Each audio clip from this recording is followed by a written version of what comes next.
मेरी 2 बेटियां हैं। इस सिलसिले में अक्सर दूसरे शहरों में आना जाना लगा रहता था। ऊपर वाले ने मुझे एक खूबसूरत पत्नी और 2 बेटियां दी थी। शादी से पहले मैं बहुत सी बुराइयों का शिकार था। बहुत कोशिश के बाद भी मैं बुराइयों से अपना पीछा न छुड़ा सका। जब मेरी शादी की बात चली तो मैंने दिल में ठान लिया कि मैं अपनी पत्नी के होते हुए इधर उधर मुंह नहीं मारूंगा और अपने गुनाहों से तौबा कर लूंगा। शादी हुई तो शुरू के दिनों में मुझे अपने अंदर एक बदलाव सा महसूस हुआ, मगर मैं अपने अंदर के शैतान को ज्यादा दिनों तक खामोश नहीं कर सका। जब भी कारोबार के सिलसिले में किसी दूसरे शहर के लिए जाता, होटल में रहने के दौरान किसी न किसी लड़की के जिस्म के साथ जरूर खेलता। मैं 2 बेटियों का बाप हो चुका था, मगर गुनाहों से छुटकारा हासिल न कर सका।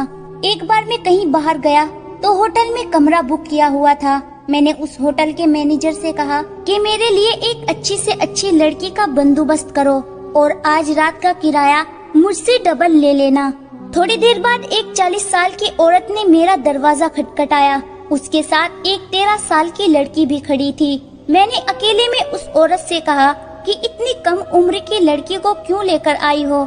तुझे जरा भी शर्म नहीं आई?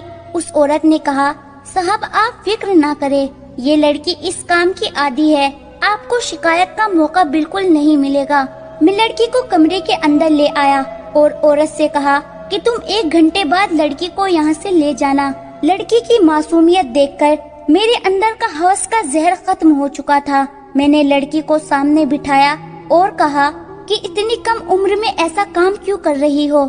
लड़की की बात सुनकर मेरे पैरों तले से जमीन ही खिसक गई। उसने कहा कि साहब इस काम में मेरी अपनी मर्जी बिल्कुल नहीं है। मेरी माँ मेरे बचपन में ही ये दुनिया छोड़कर चली गई। मेरे बाप ने दूसरी शादी कर ली। शादी के कुछ सालों बाद मेरी सौतेली माँ ने मेरे बाप को नशे पर लगा दिया। फिर हमारे घर में अजीब अजीब लोगों का आना जाना शुरू हो गया। मेरा बाप नशे में अपना होश खो चुका था। वह औरत एक बदकार औरत थी। उसका ना मुझे पता था और ना ही मेरे बाप को। कुछ वक्त गुजरा, नशे ने मेरे बाप की जान ले ली तो मैं पूरी तरह से अपनी सौतेली माँ के रहमो करम पर जीने लगी। आज से तकरीबन 2 साल पहले मेरी माँ ने मुझे इस काम पर लगा लिया, जबकि मेरी इसमें खुद की मर्जी बिल्कुल नहीं थी।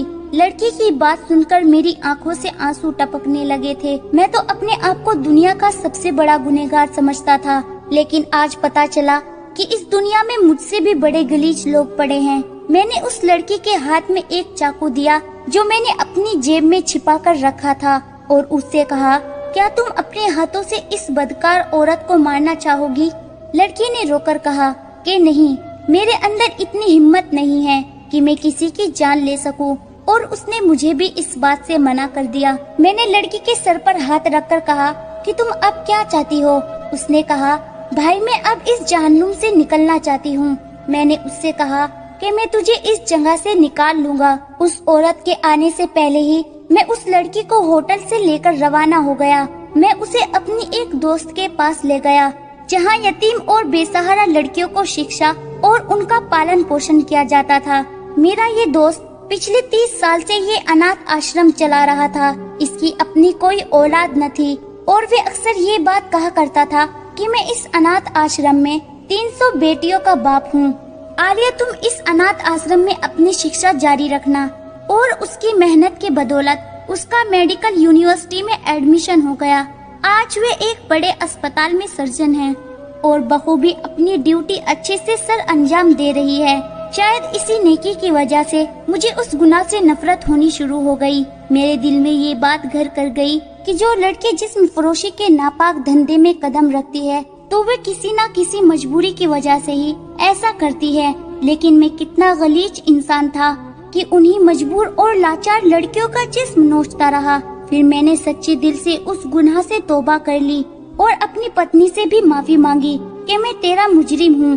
पत्नी मुझे छोड़कर मायके चली गई थी और 6 महीने तक मुझसे दूर रही और मेरे बच्चों को भी मुझसे दूर रखा।